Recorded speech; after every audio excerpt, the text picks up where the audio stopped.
अस्सलामुअलैकुम मोहतरम नाजरीन।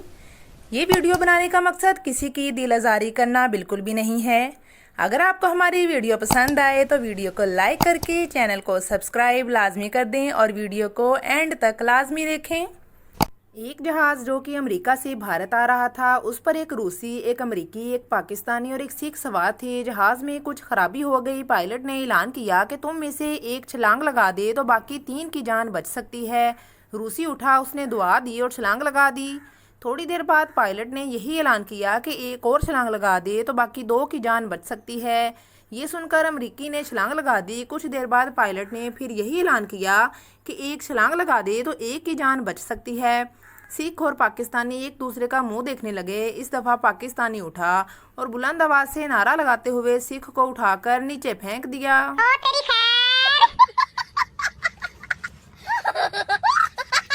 पता नहीं वो कौन से घर होते हैं जिनकी फ्रिज में फ्रूट्स, आइसक्रीम, कस्टर्ड वगैरह होते हैं। हमारे घर में तो हरा धनिया, पुदीना, पानी की बोतल और आइसक्रीम के डिब्बे में अम्मी आटा डालकर रखती हैं।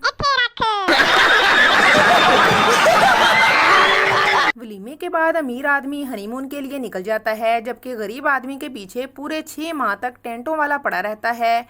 62 प्लेटें, 52 चमचियां ते 7 जग पूरे करो। बीवी शराबी शोहर को ठीक करने के लिए काला लिबास पहनकर खड़ी हो गई। शोहर तुम कौन हो? बीवी मैं चुड़ैल हूँ। शोहर हाथ मिलाओ, मैं तेरी बहन का शोहर हूँ।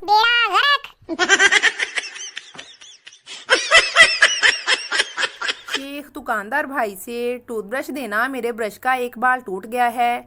दुकानदार, शेख साहिब एक बाल टूटा है तो नया क्यों लेने आए हो? शेख, जो बाल टूटा है वो आखिरी था।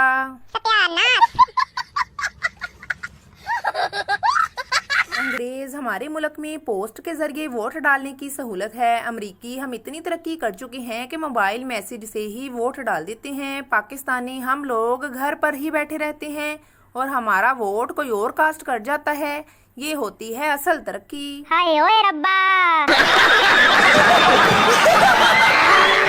एक मुकदमे में जुरा के दौरान वकील ने गवाह से पूछा, क्या तुम बता सकते हो मुकाम वारदात पर कितने फासले पर थे? गवाह ने जवाब दिया, जी हाँ जनाब, मैं मुकाम वारदात से 3 मीटर 15.7 सेंटीमीटर के फासले पर था।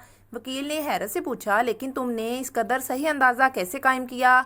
गवाह बोला, मुझे मालूम था कि कोई ना कोई बेवकूफ़ मुझसे इस किस्म का सवाल ज़रूर करेगा, इसलिए मैंने पहले ही नाप लिया था। मारो मुझे मारो। पठान ने बराबर की सीट पर बैठी एक लड़की से पूछा, मोहतरमा, क्या मैं इस परफ्यूम का नाम जान सकता हूँ जो आपने लगाया हुआ है? मैंने अपनी बीवी को तोहफे में देना है। लड़की ने जवाब में कहा, ये आप अपनी बीवी को मत देना, वरना किसी भी जलील आदमी को उससे बात करने का बहाना मिल जाएगा।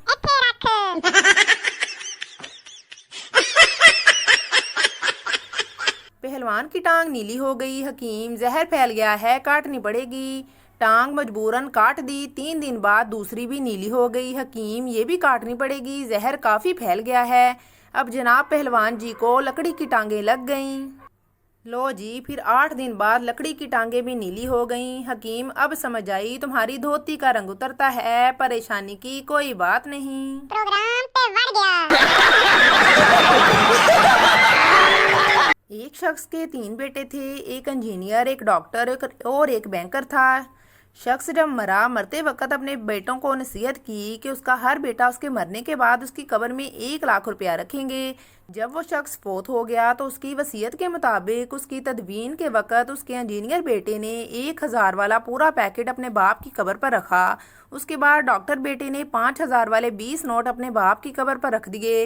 बैंकर बेटे ने जेब से चेक बुक निकाली, 3 लाख का चेक काटा और 2 लाख रुपए कब्र से उठाकर 3 लाख का चेक रख दिया।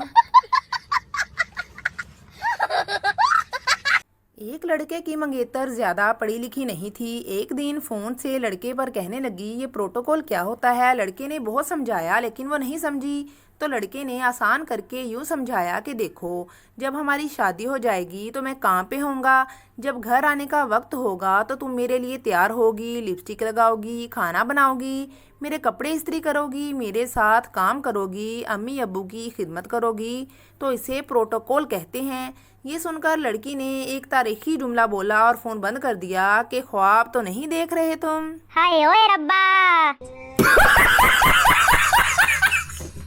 शोहर ने सर्दी की वजह से बीवी की शाल अच्छी तरह ओढ़ी और दरवाज़ा खोल दिया। दूध वाले से दूध लेकर जूं ही मुड़ा, पीछे से दूध वाले की आवाज़ आई, क्या बात है डार्लिंग, क्या आज कुछ नाराज़ हो? शोहर हंसता हुआ बेड पर जा लेटा। बीवी नींद भरी आवाज़ में पूछा, हंस क्यों रहे हो? शोहर ने जवाब दिया, अभी बड़े मज़े की बात हुई। मैं तुम्हारी शाल ओढ़कर दूध वाले से दूध लेने गया तो उसने प्यार से मुझे डार्लिंग पुकारा। मेरा ख्याल है उसकी बीवी की भी शाल तुम्हारे जैसी है। मारो मुझे मारो।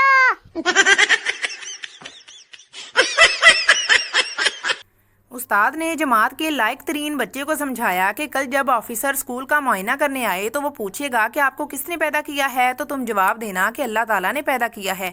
दूसरे दिन जब ऑफिसर स्कूल का मुआयना करने आया तो उसने बच्चों से पूछा कि आपको किसने पैदा किया।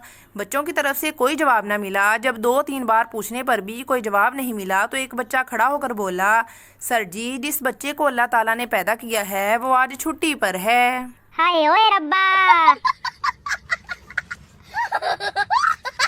लड़की, अस्सलामुअलैकुम, जैज़ में खुश आमदीद, मैं आपकी क्या खिदमत कर सकती हूँ? लड़का, क्या आप मुझसे शादी करना चाहेंगी? लड़की, एक्सक्यूज़ मी सर, ये जैज़ कस्टमर सेंटर है, बताइए आप अपने फ़ोन के हवाले से क्या जानना चाहेंगे?